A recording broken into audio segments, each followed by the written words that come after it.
Hey everybody, how's it going? Wayne here, aka Reaper.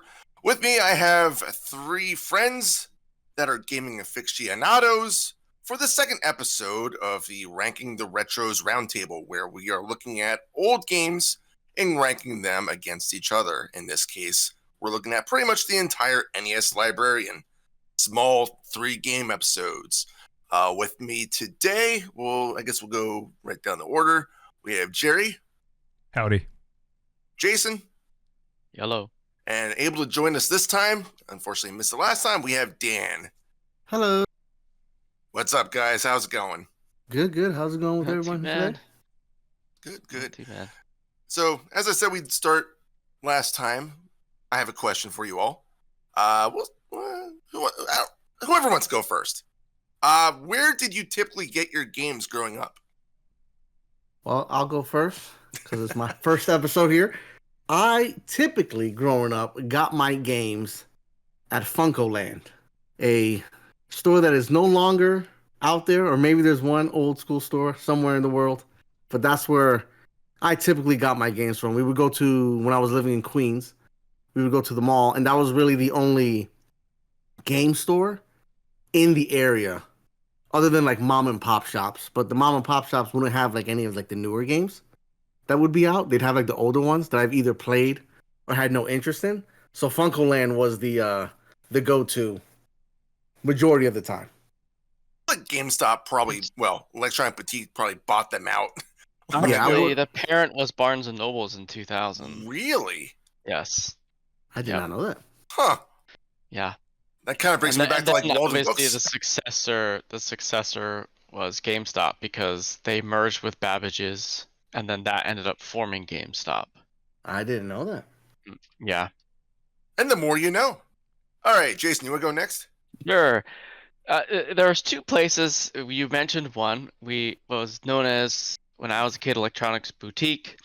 I got most of my games there. Obviously, that transitioned to EB Games, and that continued on with its epic fate. There was another place, and there's just no name because it was in downtown Bethlehem, and it was down like.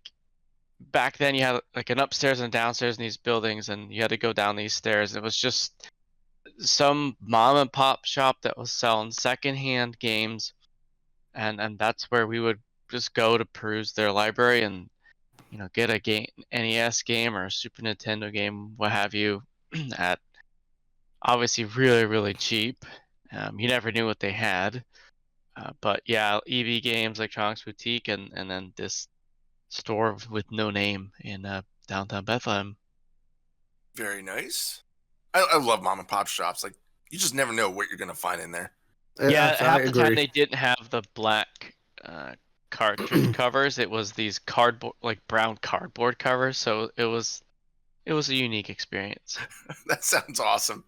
I will say, when I first moved to PA, my first job was at an EB Games.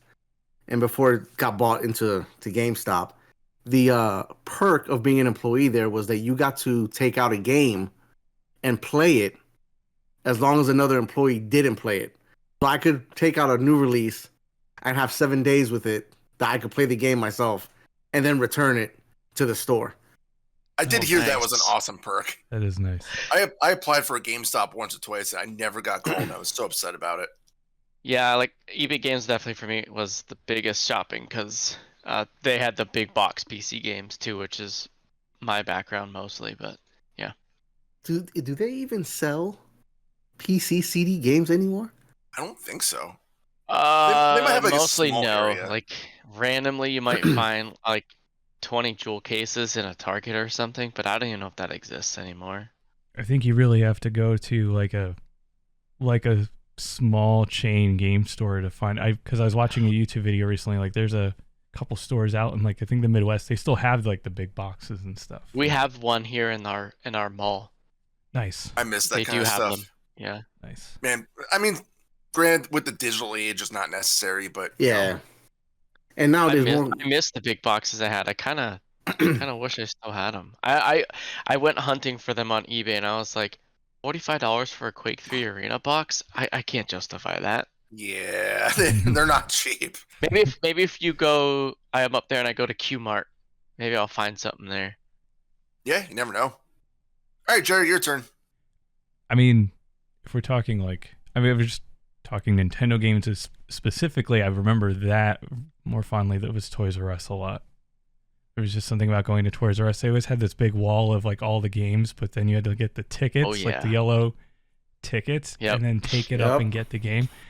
And yeah, then definitely like later on, it became like, well, Wayne, you and I were there all the freaking time. It felt like over at GameStop, but every weekend I feel it was a lot, yeah. But yeah, it moved to, like I said, to EB, like you, Jason. It was EB Games, and then it went to GameStop, and that's primarily where it was. It's funny to see that GameStop is now having like a retro section to all the stores now. Well, didn't Think Geek buy them out and like retro fit them to just sell like paraphernalia for video games now? Oh, is that how that worked? I thought Think Geek bought them out, or like the one by me still sells like obviously the new console games, the used games. Mhm. They have definitely a lot more collectibles. Yeah. And now they have the retro section. Interesting. So I don't know if it's all GameStops or just. I can't tell you last time I've actually been in a GameStop. There's like one like a 10th of a mile from my house, so I'm always in there like once a week just to see if there's any deals on clearance. Yeah. That I could scoop up because their clearance deals are actually pretty good. Mm-hmm. I've got many games on clearance, especially when back in like the PS2 era. That was like my thing. I guess my thing was I actually got a lot of my games through an old store called Linko. But yeah, I remember going there a couple times. Between that and like Kmart, my mom got me a couple games from there. Then I remember a lot of my games I actually bought when like video stores would go out of business. Like they're having all their clearance sales. You go in there and they're selling their NES games for dirt cheap. I remember getting quite a few games from that, just going in like these mom and pop video games or video stores. I remember there was one in Cherryville, PA that we went into, and I think I spent like a whole bunch of my, I guess you can call it allowance. It was like $20-$30 and walked out with like 10 games. It was awesome. So that's where most of my collection probably started from.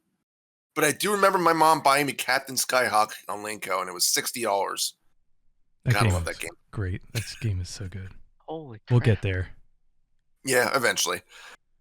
So yeah, with all that said, the three games we will be talking about this episode in this order will be Donkey Kong Jr., Gyromite, and Excitebike.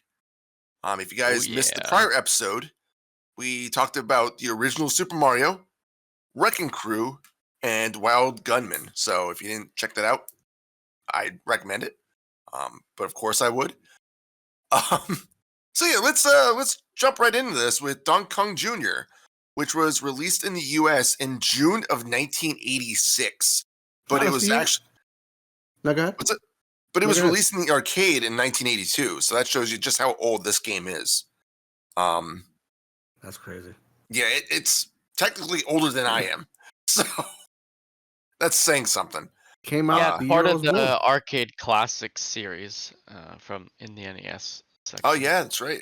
It was. Yeah, some of the boxes came with the Arcade Classics banner, and then some of them did not. I'll be honest, I actually like Donkey Kong Jr. more than the original Donkey Kong.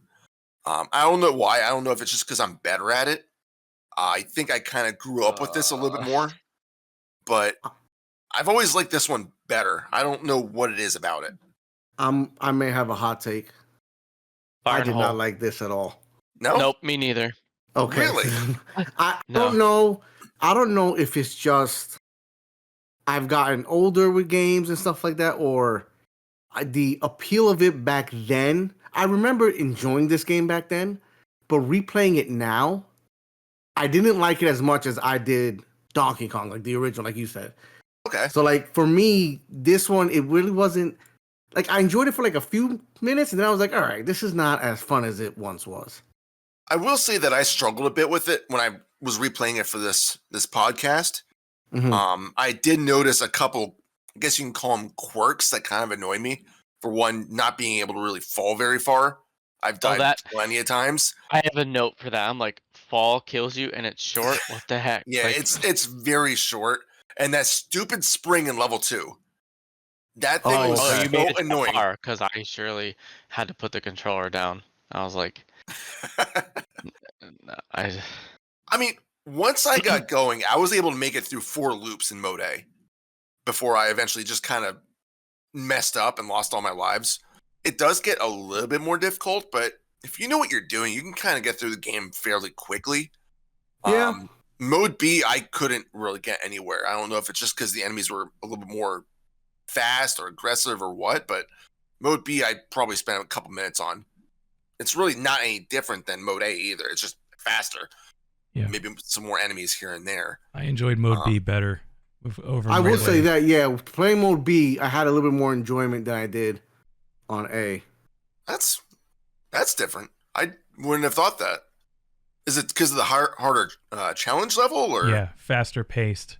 I For me. yeah, I think because it was faster paced for me. Because Mode A for me, I'm gonna be honest, after like maybe 1 or 2 tries, I was like, this is at a snail's pace for me. I can understand that. But then you go to Mode B and it's like a little bit more quicker. I'm like, oh, okay. I can do Mode B or A because there's something with games like these that, you know, you feel like there's a precision that's required and you just can't accomplish that precision with these games because there's a very particular grab point. There's no real there's no give. Like you have to get it right or you're just not getting it at all. And that, you know, that's like with the timing. I think that's what drives me nuts with some of these games. You know, you're trying to move quick or grab and it's just you're a pixel off, so you just don't, it just doesn't happen. No, that's definitely understandable. I can definitely get behind that because, as I said, that stupid spring, like, no matter how many times I tried, like, eventually I got the rhythm down. But if you don't know what you're doing, like, it's pretty much an instant kill because you go off the spring, you hit the stupid ledge, but then you fall down and die anyway, which is so stupid. And that annoyed me so much. And if you compare the precision movement in Mario Brothers, like we had went over, you know, you're so used to that, and where this is like, there's like when you're switching vines, it's like 1, 2, like there's 3 motions, and it's and that again, that is you get used to having that flexibility, and then you come to this game and you don't have it, you know. And so for me, that's where it's just, that's why I put it down after a few tries in level 1 on Mode A or Mode B, because I just want to rip through it, but I can't because it's not designed to take fast input, unlike some of the other NES games. Yeah.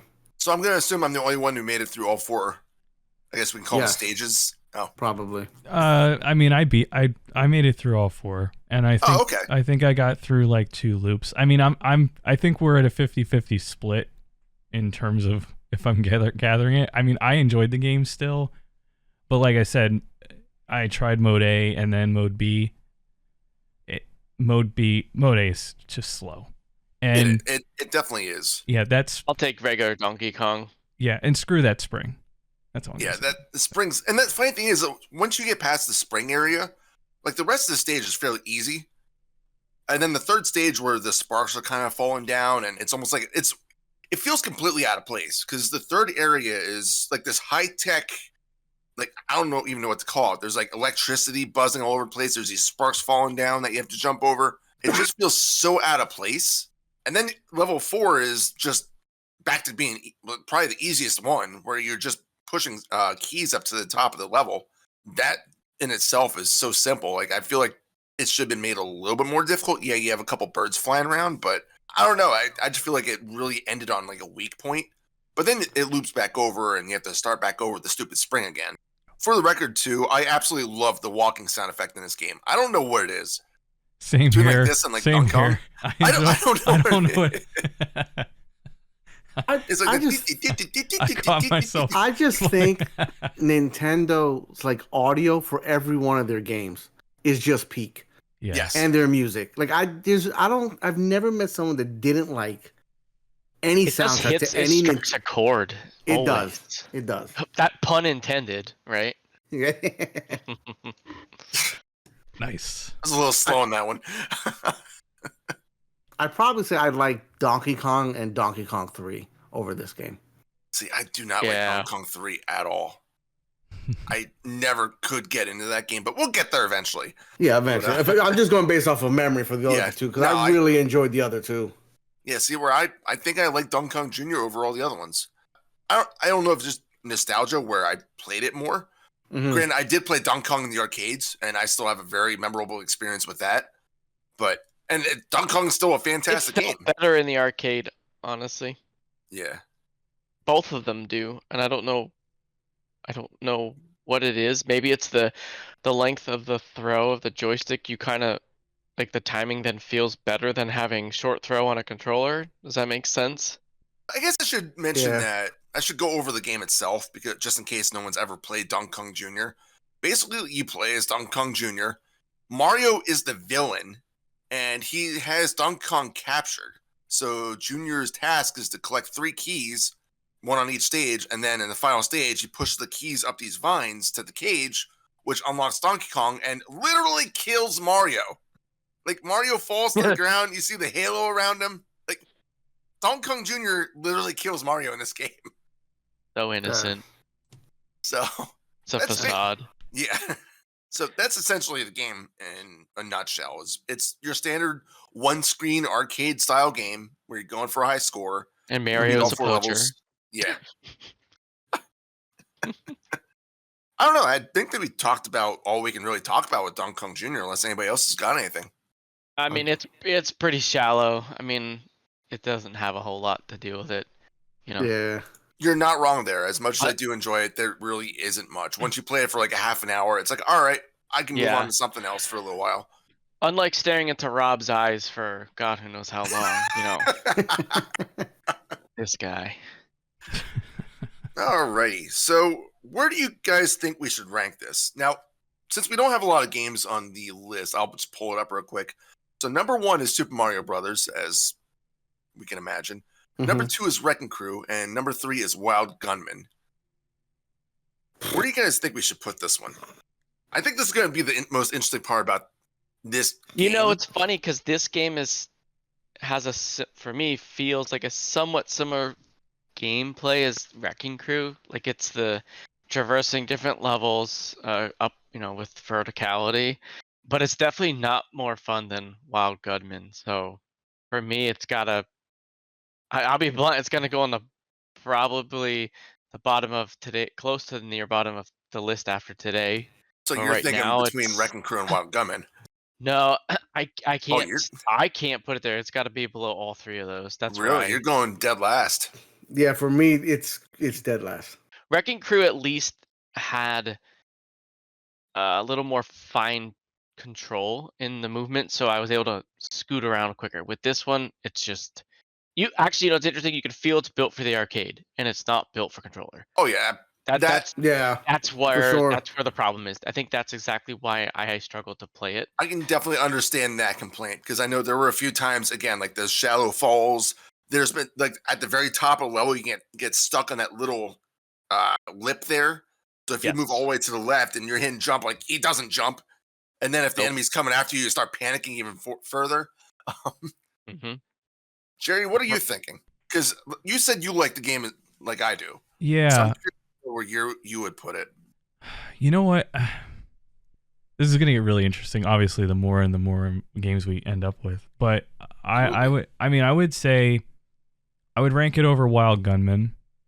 But if you asked me, like between Wrecking Crew and Donkey Kong Jr., like what Jason was just talking about, I would pick Wrecking Crew. There's more to it, so I would put DKJ like right between Wrecking Crew and Wild Gunman. So I'm definitely the odd one out here. I would actually put it between Mario and Wrecking Crew. Ooh, that is. Oh wow. Yeah. That is simply because I do enjoy the game, even with the problems that we encounter with it. Again, maybe it's nostalgia, but I do feel like it's a solid game. It's not a game that I'm going to play for long periods of time, but at the same time, I can understand where you guys are coming from. So I'm, as much as I hate to say it, I'll put it behind or below Wild Gunman, unless you guys think that it can go between Wrecking Crew and Wild Gunman. All right, about Wild Gunman it is. You guys have spoken. And this list will That fluctuate, hurts. folks, because every that time hurts. we are going to be going through this similar exercise, so that list will continue to scoop games around. Once we get a couple episodes in, it will be shared so that any viewer can view it and see what we did with it. Okay. Man, that hurts. I really don't like that. There's gonna be arguments. Oh my god! I already don't like this. We're just 6 games in. Wait until we get to some of the meaty games. I know. Yeah, which, How about as I said, that's why I kind of would get the black box games over with first, because that way we have a nice baseline of all the games. Yeah. I feel like a lot of the later games are going to push those down, but that's right. part of the fun. But it's fair to start with what started it anyway. So it's Yeah, exactly. a good way to Right. start. All right. Next up, we have Gyromite, which was released in the US on August 13th of 1985. It's most notorious for almost requiring the robotic operating buddy, or ROB, which early NESs were packaged with. I never had a ROB. Nope. I don't know if any of you guys did. Okay. I So never this had is it. like I had to write that down because I was like, is this the game that came with the robot? Yes. And I couldn't for the life of me remember. And it's actually one of 2 games that came with the robot. There was actually this, and I think it's called Stack Up or something like that. Yeah, I think so. But yeah, basically the way Rob worked was it was a toy that was meant to sell Nintendos to retailers who were very leery on selling video games, because this was right after the video game crash. So Nintendo didn't. That's why it's only called the Nintendo Entertainment System. It's not called a gaming console, because a lot of retailers were very leery about that. They didn't want to mess with video games because they were afraid of what kind of profits they might lose from that stuff. So, like, Nintendo knew Rob was going to be a failure, but they didn't care. It was pretty much, we're going to package this with a game and see what happens.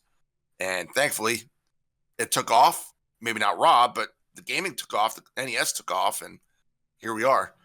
And the robot for Stack Up is actually a completely different robot. Really? Yeah. He doesn't I thought it was the same spin robot. tops. I think he has different, like, arms or something like that, but I think it's the same robot. Anywho, Gyromite's an interesting game. You can play it with a controller. You just need a second controller. The way Gyromite works is it's a game in which it's another puzzle game where you are trying to control some guy, I think named Professor something or other, and he's trying to pick up dynamite in every level. I think there's 6 dynamite sticks in every level. While he's doing that, there's these colored pillars that are even blue or red. By pressing the buttons on the second controller or using Rob, it will raise or lower those blue or red pillars, which are you need to do because there's also enemies called Smicks coming after you. It's kind of a weird word, but it's kind of fun to say. Basically, the way they work is they hunt you down, but you can also find turnips and place them down to evade the Smicks. What you're doing is trying to evade the monsters and get the dynamite. What you do is you have to press start on the controller. The screen, I think, turns blue, and then you press A or B to tell Rob which gate to open or lower. What he does is he spins like these things called gyros, or like these little like tops on either left or right button, which then corresponds to the A or B button, and that's how you open the gate. Problem with Rob is that he's very slow. That was one of the things that I remember, is that robot was like, it had all the time in the world. Yeah. And you did not, because you'd be there panicking, and that monster's coming after you. And it's like, oh God, oh God, oh God, oh God. And then you're just dead. Yeah. But I will say that if you ignore the robot and just use a second controller, it's actually not a terrible game. I actually kind of enjoyed this one. I enjoyed this more than Donkey Kong Jr. I don't know if I'd go that far. I'm going that far. I'm going that far. The movement was definitely better. I couldn't tell.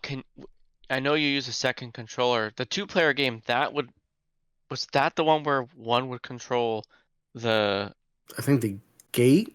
Yeah, is that how that worked? I think the second player would control the gates. So that's that's an interesting concept if you think about how this functions. But again, like you said, it was designed to sell the system because there's really no point to him. Like they could have just used timers to raise Yeah. and lower these pipes or gates, but for dramatic effect, Rob was delivered with the system. Yeah, and really, you could technically play the game with one controller. Like, you could have just had that, like, I don't know, select picks up the turnips, A and B are the gates, or something like that. I feel like you could have made it, but again, I think with Gyromite, Nintendo was just looking to sell consoles. They didn't really care if the game was particularly good. Mm-hmm. Yeah. How far did you guys get in this one? I want to say I don't know what the full. I didn't get all the way. I want to say halfway. I think I was phase 18 or 19. Okay, you got farther than I did then. I stopped around like phase 12 or 13.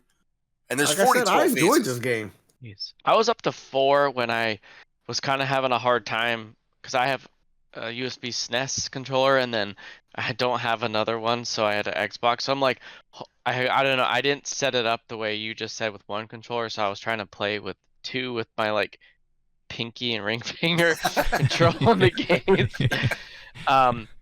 But played up to I think about 4, to get conceptually what it was done and how it played.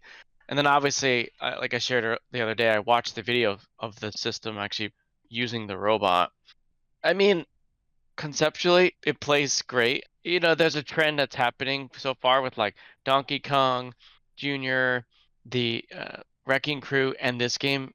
It's a character that's collecting items or trying to get a thing to a certain location.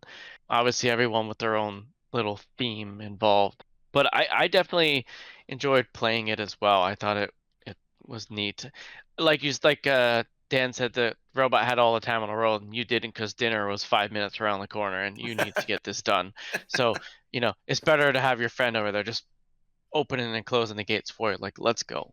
Yeah. But overall, definitely was fun to play. Jerry, you're quiet over there. What did you think? So I enjoyed it more than I thought I would. For one, I crushed myself with the gate once. I don't want to I think admit we all that, have. but Yeah, You 100%. can crush the enemies with the gates. yeah, I did that too. That was fun. I mean, Yeah. You know what I love about that too is it plays the Metroid sound effect. yeah. I thought that sounded familiar, but I, for whatever reason, couldn't recall Yeah. where that was from. Like that was so satisfying. I heard that, I'm like, oh, Metroid. And now I want to play Metroid. So I think I got up to like 8 phases before I was like, okay. Like I didn't have a lot of time to spend with this. This was the last one that I played, and I was dreading it. Honestly, I don't know why, because I You actually was. really liked it. I don't know what. I think you and I both are like, really, just screw this guy. Like, I move it know. on. Like, what do I need to use? Like, wait, of a game that needed a freaking robot? Like, this is stupid. But no, Yeah. it was more enjoyable than I thought, and yeah, I mean, comparing it to Donkey Kong Jr., like, there was again more to do, so it was really more, surprised it in was this a game. pleasant surprise. I'll say that. I really wasn't expecting to spend so much time in this game, but like I was really enjoying it. Did anybody try Mode B at all? Because if you want to talk about slow pacing, you guys think No, I Donkey did Kong not. Jr. is slow. I did My not. God. I did not. Nope, didn't. So what? So- Mode B is slower? Mode B, you play as a sleepwalking doctor. So he's automatically moving from the left to the right, but he's walking at like a snail's pace, like even slower than Oh, Donkey Kong yeah. Jr. Jesus. I see it. So Wow. then you have all the time in the world to open the gates. Like I feel like this is the mode that Rob was really meant for because there is plenty of space between one gate and another. So Oh, okay. like it takes probably like 2-3 minutes just to get from one end of the level to the other. And I think there's like 25 total levels. I probably got to about level, I don't know, 8 or 9 where I'm like, I'm bored out of my mind in this mode. I feel like if we had Rob, that would be the mode to play. Because it was just so slow. And even the threats aren't really that bad because there's arrows that tell you where you should be leading the doctor. He automatically climbs chains. So the only thing you really have to worry about is, all right, do I open this gate or do I not? So like mode B is kind of a throwaway. I guess just to fill up the card and show off Rob a little bit more. But Mode A is definitely where the meat of the game is. Well, then maybe it's a good thing I didn't play Mode B. Yeah, I can't suggest that. I really can't. That doesn't sound if enjoyable anything, at all. It kind of drags it down a little bit just because it was kind of boring. Like, I'm glad I played it to get the footage for it and actually see what it was all about, but I was kind of shocked when I saw it was a completely different game mode, essentially. I just set it up because I have that SNES controller, so Y and X is the red and blue gates. Yeah, Mhm. now it's way more playable. All right, any other thoughts on Gyromite? No? Not I don't know. revisiting it. Wow, I didn't think it was that bad. I'm gonna revisit it now that I can. I kind of Now that I've done what he said with the one controller and the 2 extra buttons that I have. Yeah, I kind of want to I do want to try that, and I just need to now I need to see what the sleepwalking doctor's all about. Yeah, I feel like I have to go back and just play have that. to at least experience it once. I guess you can, but after like a couple minutes, it's like, all right, I got it. Mm-hmm. Yeah. All right, so since that's pretty much all we have on. Oh, one last thing. I kind of like the music to this game. Yeah. Like the music that plays in the background of Mode A. Yeah, Like, it's almost like a frantic but kind of upbeat tune. Mhm. It's like, oh god, there's dynamite, but like I have all the time in the world. Like, Yeah. it's all gonna be okay, It's all gonna be okay. All right, so Jerry, we're gonna start with you on this one. Where would you put Gyromite in the current listing? I would put it above Wild Gunman. I would have to agree. I'll have to agree with him on that too. It's not as shallow as Wild Gunman is, but it also's got some interesting mechanics. Yeah, the robot takes forever, but the fact that you can do one player can be the gate control, if you will. Yeah, I definitely agree with that above Wild Gunman. And actually, I'm a sucker for robots and stuff, so as slow as it is, I'll take it. It's a cool toy to have. Yeah, I mean, exactly. if you still definitely, have for it, sure, for sure. If you still have it, that's definitely like a collection piece. Like I've never seen one in the wild, like looking in game stores. I'm curious to know how much that would go for today if you were to find one. Yeah. Yeah. And I have to say too, like now that I'm really thinking about it, the concept of what a 2-player setup would be like a scenario would be like if you had that peripheral. Mm-hmm. It's kind of really fun. It's a fun idea. I wish I would have been able to have experienced that as a kid. Actually, not as high as I thought it was going to be. Yeah, I was just on eBay just looking at it. I was just like, it's not. I thought, whoa. I mean, Grant, that one says, yeah, I was about to say that one says no A hands. whole kit. Yeah. It's the whole deluxe kit. For Still, those who aren't, still. for everyone, it's a full set with robot Rob, 2 controllers, Gyromite, Duck Hunt. They're throwing it up on eBay for $1,300, which, you got to be a real time collector for that's price. collector money right there. Yeah. Even I can't justify that. Here, let's just go one more real quick. So a grade 7 in WADA is going for $450. And that's just the game. Wow. Yeah. Yes, sir. Interesting. So, I mean, considering that's a 40-year-old game, one of the unique games. Like this isn't one of those games I would go to frequently. Like every once in a while, I'll pick an NES game off my shelf and play it. Like just earlier today, I was playing MC Kids for like a good hour. Yeah, I wouldn't pull this one out very often either. I'm actually all right with where you guys said between Wrecking Crew and Wild Gunman. Personally, I think I would have put it above Wrecking Crew. You really don't like that game, do you? No, I don't. But at the same time, like, I get where you guys are saying. I'm actually cool with that. I mean, so yeah, we'll do Gyromite between Wrecking Crew and Wild Gunman. So number 3 on the list. It's actually higher than I thought it would be. I really thought that, like, when I first picked Gyromite, I'm like, oh, this is going to be dead bottom. This game is going to be crap. But when I played it, it's like, all right, I see where we're going with this. Yep. Any final thoughts on Gyromite? Nope. I got none. Nope. Didn't think so. All right, now for the main event. Excitebike. Yeah, Released buddy. in the US on October 1985 as well. Who wants to start with Excitebike? Dude, Listen, My favorite game of the 3. I'm gonna say it right now. Absolutely, ju- hands that's- down. well, just that's hands booting down. that game up That music, and hearing man. the music, Mm-hmm. like It's in my head instantly right now. taken back to the rec room at my parents' house. Just me and my buddy just trying to rip through these tracks, overheating, toppling over. Like this is one of those games like Mario that is what takes you back. For me, it takes me back to just all the way. Yep. It's so good. It's definitely such a good game. Yeah, I mean, definitely. Like I said, the music is just pulls you right back. Selection Yeah. B is total chaos.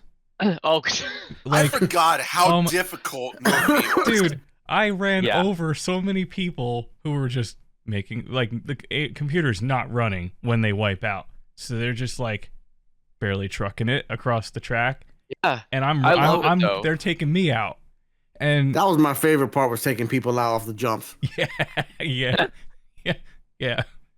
So, real quick, to go over what Excitebike is, just gameplay-wise, you're basically a dirt bike rider that's going on a track. There's 5 total tracks, 2 laps each. You're just trying to beat the time. That's all it is. There's no real placements or anything like that. There kind of is, but it's really the time limit. As you're driving, you can hold down, I think it's B, in order to give your vehicle a little bit more of a boost. Yep. But you have to watch the temperature gauge, because if you overheat your bike, you have to sit out for a few seconds, which costs precious time. There's a mode A in which you're just trying to beat the clock, but mode B is the more fun one, where you're basically on the track with infinite number of other bikers that you can crash into, and you'll fall over, they'll fall over. There's bikes all over the place. Yep. So fun. Chaos. It is. It really is. Like, I forgot how difficult that was. Like, I still, like, when I was doing the video for this, recording it for this episode, I could not complete mode or track number 5. I couldn't do it. I kept crashing way too much. I started getting very upset with the game. You know what I think's cool too is it's not 3D, but with the way that they've, angled and shaded things, you kind of get that, quote, little bit of a 3D effect, which I always thought was a really neat way that they designed these, the jumps and ramps and parts of the level. I thought that was really cool. Yeah, there's a surprising amount of obstacles in the way, too. And this game, you could create your own course too, couldn't you? Yeah. That is a whole, dude. That is such That's a a whole cool thing. experience, because you're on the bike as you're doing that, and you're like able to control, and then obviously like where you put the next obstacle or whatever, like it gives you need the absolute, manual for this. Yeah, because there's letters You attached. can get away without it, but Well, if you have the manual and you look at it, it's much more clear about Yes. what you're gonna dump. I found it difficult in the editor in some cases to clear stuff. I kept messing it up. But this is just like what other game had the editor? Was it like Wrecking Crew? there's Oh, Wrecking yeah. Crew. Yeah. another theme, allowing us now to edit and put stuff in there. And what's interesting is the manual says that the load and save has been programmed for potential product developments. Yeah, I do remember seeing So, that in the manual. I don't know particularly what they were getting at there, but I wonder if it had something to do with the proposed NES modem that never came out. oh, Like, it would have maybe. been something that you would have been able to share your tracks with other people over the internet, which would have been an unheard of thing back then. Mhm. Yeah. Anybody know what mean- the chevrons do? They never will figured actually that out. cool your vehicle. What?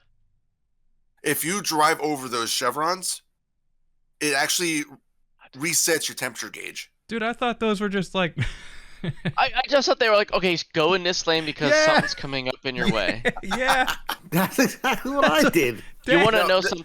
You want to know something else that you might not know?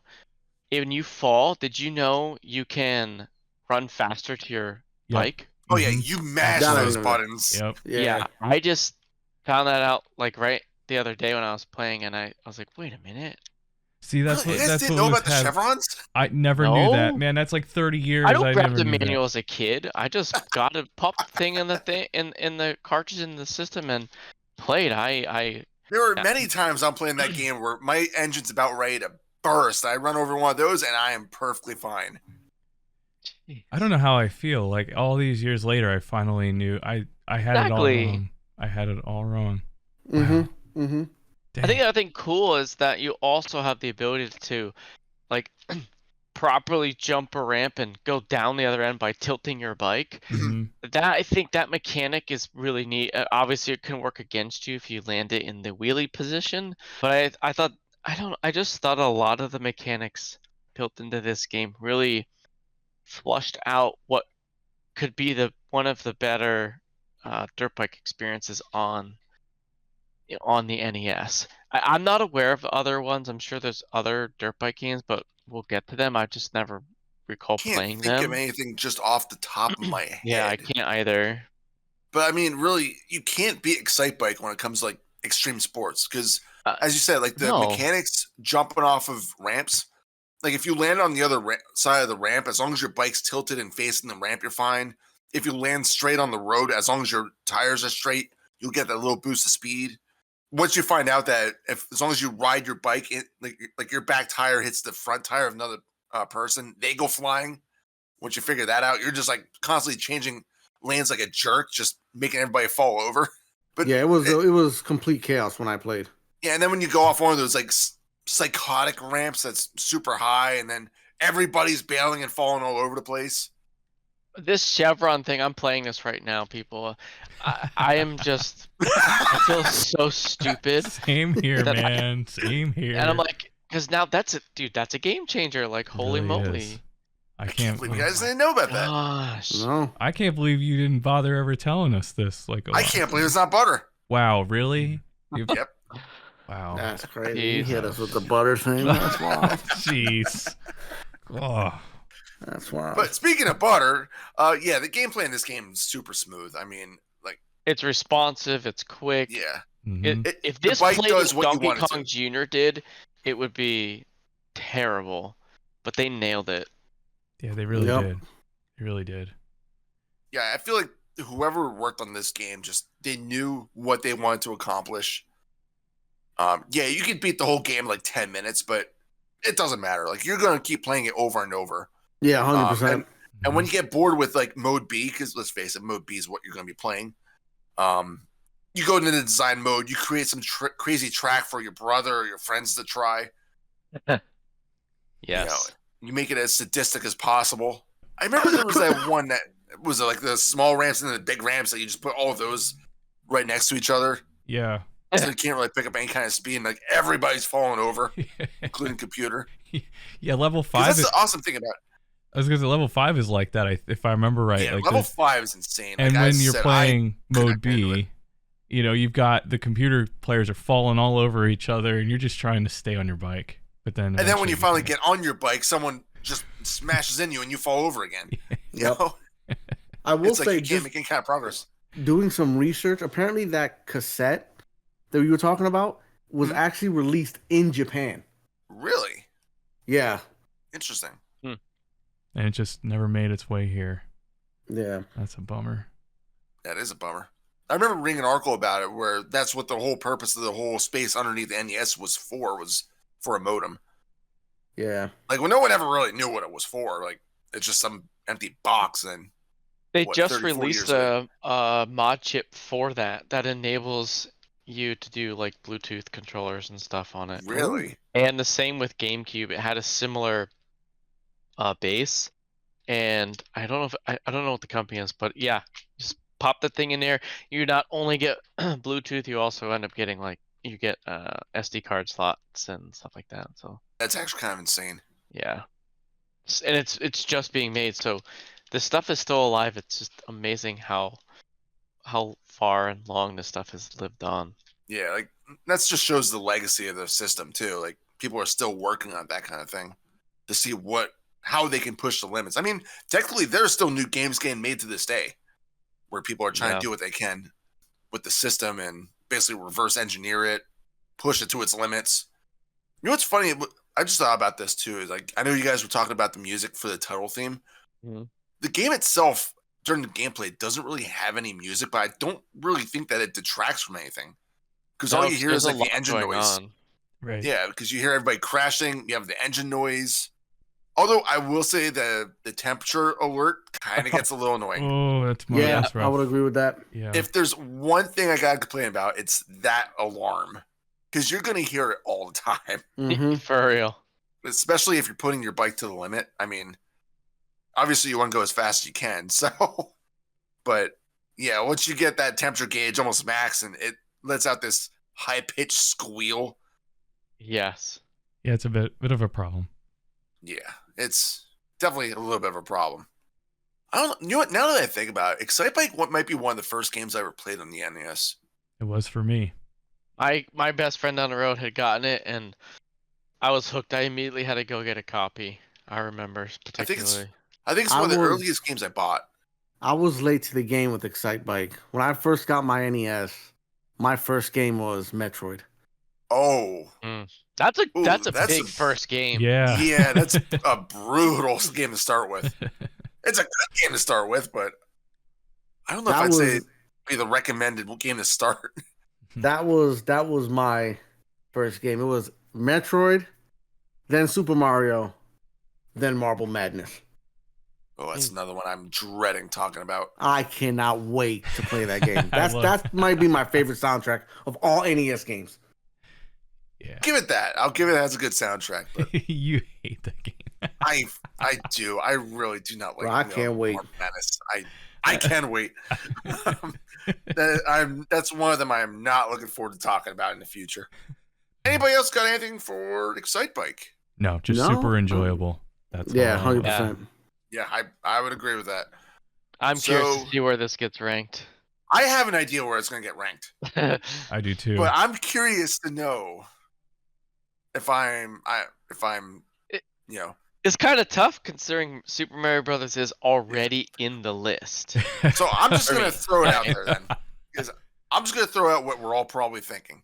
What's Number that? 2. Spot number 2 is what I was going to Yeah. say. Between I'm Mario thinking Brothers and number Wrecking 2 Crew. as well. Yes. Yeah. That's Oh, on the that money. was That's that was on the kinda money. easy. Yeah. Of all the games that, obviously I wasn't part of episode 1, but I still played those games. Of all the games so far, this list is pretty much for me in the right order. With Mario Brothers being 1, Excitebike being number 2, Wrecking Crew, Gyromite, and then the other 2.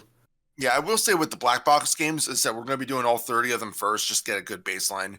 I think it's going to be hard to dethrone Super Mario Brothers until we get into perhaps like the sequels.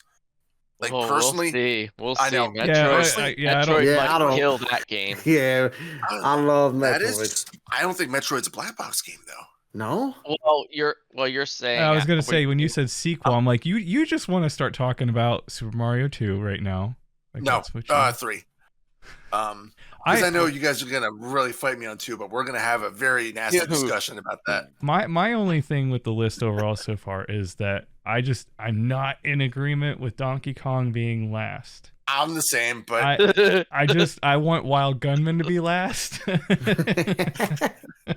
but unfortunately, we have spoken. We have agreed on it. Thank you, Jason. Dang.